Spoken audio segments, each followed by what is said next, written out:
We fumbled like the blind along the wall, feeling our way like people without eyes. We were destined to fall. Yeah.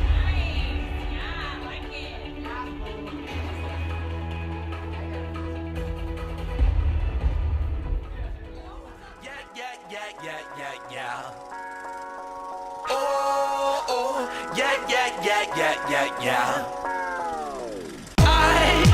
I can do all things through Christ who strengthens me. Through Christ who strengthens me. Yeah, 'cause I got faith. Yeah, it's all I really need. I got faith. Yeah, it's all I'll ever need. Hey, faith is the substance of things hoped for and the evidence of things unseen. But I understand that you cannot comprehend how I will put faith in something I can't see. But think about it, you breathe in, you breathe out. That's air, it's no doubt. In and out in your mouth, you can't see it. I trust what they say, he's not in the grave. Rose on the third day, best believe it. It might take some time for you to change your mind. You might be on your deathbed, might be on your last day. And you will ask the question, how did I get here? Where am I going when my heart stops? But you should figure that out way before then. Cause time is your enemy and death is his friend. And you can live your best life right here, right now. Fall into the arms of your Father and he'll show you how. I can do all things, through Christ who strengthens me. I know you can do Christ who strengthens me. Yeah, 'cause I got faith. You got it. It's all I really need. You got it. I got faith. You got it. It's all I really need. You got it. Can you imagine what it must have felt like to walk in the desert for 40 years only on faith? Or what about this? If you stepped out that boat, would you sink to the bottom of your early grave? Or would you say, Jesus, I see you, I'm coming, I'm not gonna look at them waves. They're crashing around me, they all wanna drown me, but no, not today, no, not today. Everything that led to this moment right here and right now is his plan. Why would I doubt him and why would I cry when I know that my life is in his hands? So I will stand, I will not falter and I won't be moved. I'm not the first man to walk in these shoes. I'm not the first man to walk down this road, Lord. I know that you know that I know that. I can do all things, through Christ who strengthens me. Through Christ who strengthens me. Yeah, 'cause I got faith. You got it. It's all I really need. You got it. I got faith. You got it.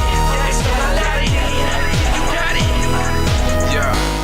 Nothing's new under the sun, depending what sun you live under. You can be the one that taps into a potential you can attain, put it on coattails. But you can give a wholesale anyway, on the contrary. Momentum swings like special teams when the king's faith is in the spot. Gives a peasant the audacity to dethrone what you watch. Sir, robbing the block slit.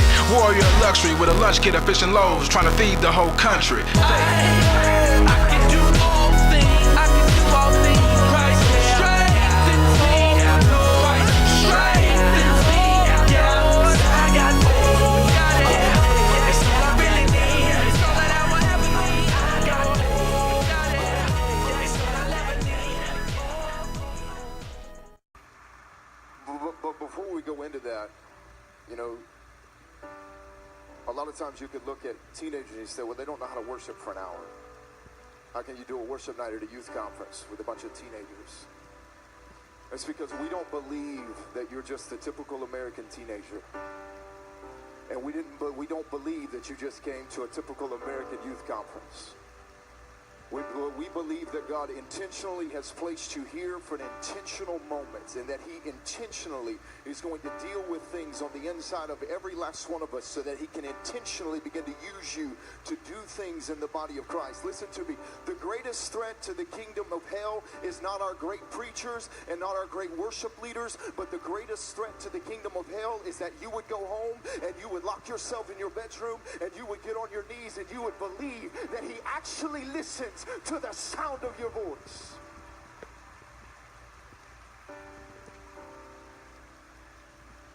We can come together, and I have nothing against this at all, but we can come together and we can put shaving cream on balloons and we can run around cones all we want to, but if we don't pray, if If we don't begin to pray in our youth groups, if we don't begin to pray in our churches, if we don't begin to pray in our own lives, we will never see cancer healed. We will never see Roe versus Wade overturned. We will never see a culture return back to Christ if we don't begin to pray.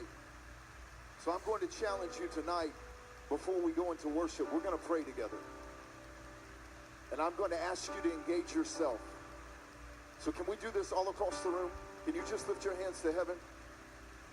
We're going to pray some specific things. There's some people that are going to come out and they're going to pray over some specific things. I'm going to pray specifically over teenagers, over youth groups, over high schools. And this is what I want to happen. As these different people come out, if they begin to pray something that stirs your heart, I want you to lift your voice with them. And I want you to begin to agree. But we're all going to do this together for a moment. So this is what I want you to do.